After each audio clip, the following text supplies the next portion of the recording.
भारत पधारे भूटान नरेश वांगचुक। पीएम मोदी के नक्शे कदमों पर भूटान नरेश असम जाकर किए मां कामाख्या के दर्शन। तांत्रिकों की दुनिया में की तंत्र साधना।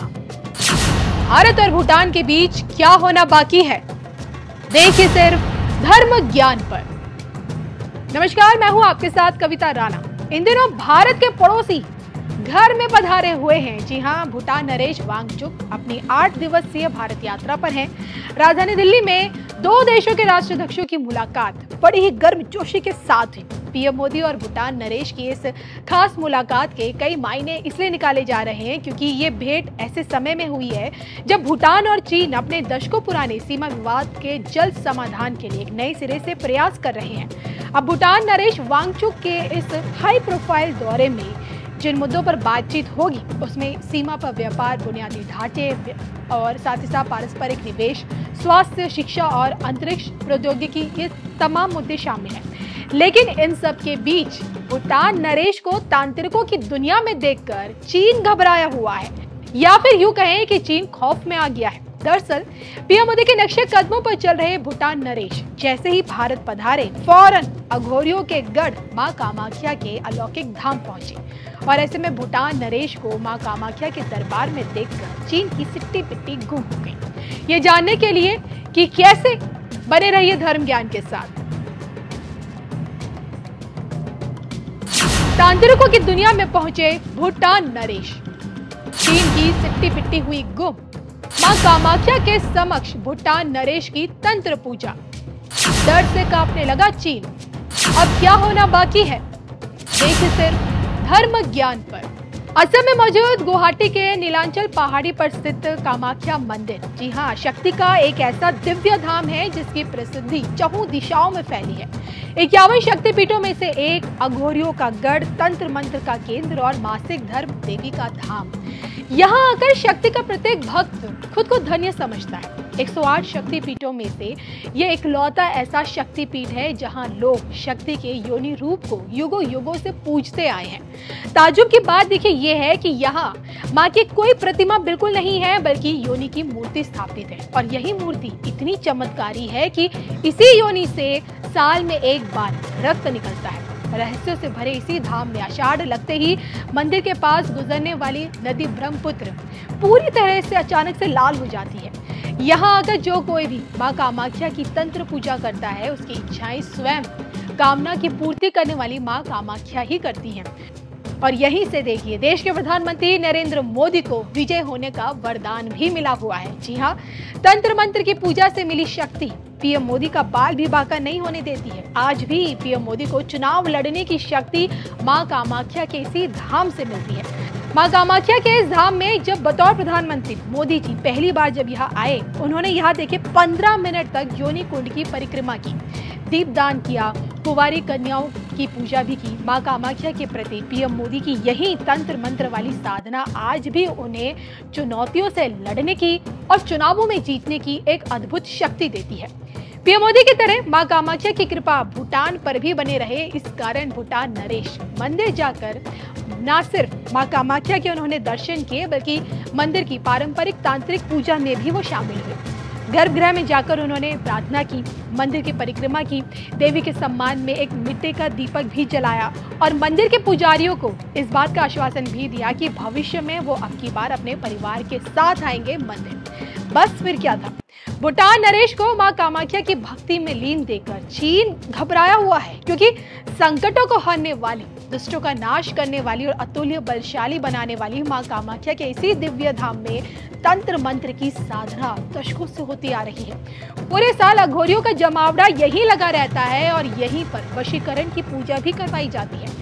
कहते हैं कि काल भी उसका क्या बिगाड़े जो भक्त हो मां कामाख्या का। और अब तो आप समझ चुके होंगे कि भारत में कदम रखते ही भूटान नरेश वांगचुक दौड़े दौड़े कामाख्या मंदिर में हाजिरी लगाने क्यों पहुंचे थे।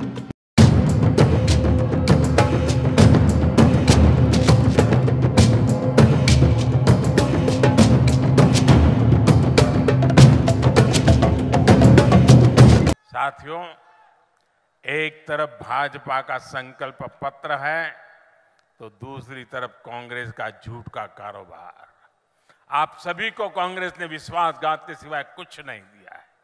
कांग्रेस ने छत्तीसगढ़ के युवाओं को क्या क्या सपने दिखाए थे और दिया क्या?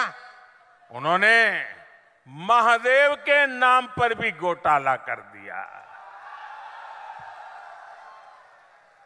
महादेव के नाम पर महादेव सट्टेबाजी घोटाले की चर्चा आज देश और विदेश में हो रही है। कांग्रेस ने अपनी तिजोरी भरने के लिए आपके बच्चों से सट्टेबाजी करवाई है। क्या इनको माफ करेंगे क्या आप? आपके बच्चों को बर्बाद करने वाला काम ऐसे लोगों को माफ करोगे आप? और ये सब किसके इशारे पर हुआ? किसके इशारे पर हुआ? किसके इशारे पर हुआ? उनको सजा मिलनी चाहिए कि नहीं मिलनी चाहिए?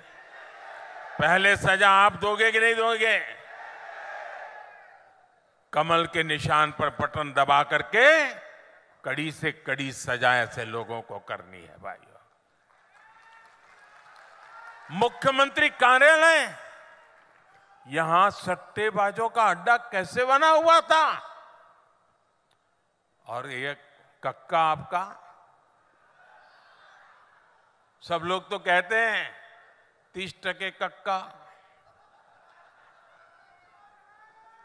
30% कक्का, खुलेआम सट्टा।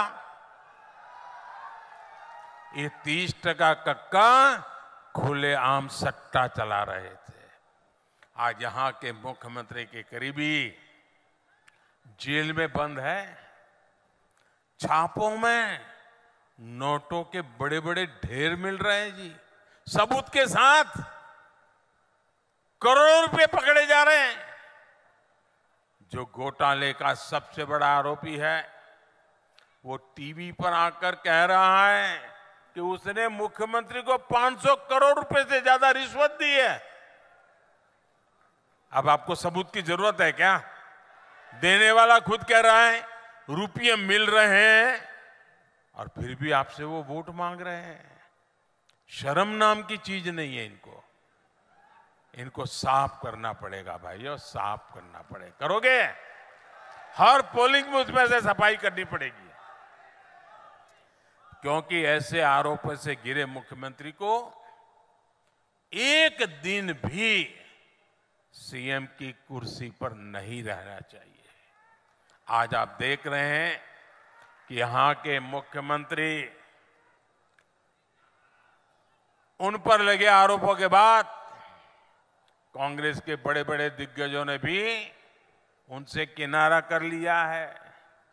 ये आरोप इतने गंभीर है, सबूत इतने सटीक है कि कांग्रेस से अपने मुख्यमंत्री का बचाव करना भी मुश्किल हो गया है।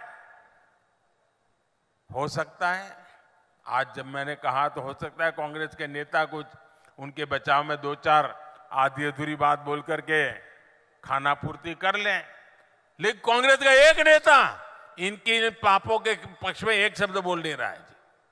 सब चुप हो गए क्योंकि उनको मालूम है कि इन्होंने अपने और अपने बच्चों की भलाई के लिए पूरी कांग्रेस पार्टी को डुबो दिया। लेकिन मैं आपको विश्वास दिलाता हूं, आपको मेरे विश्वास पे भरोसा है? आपको भरोसा है?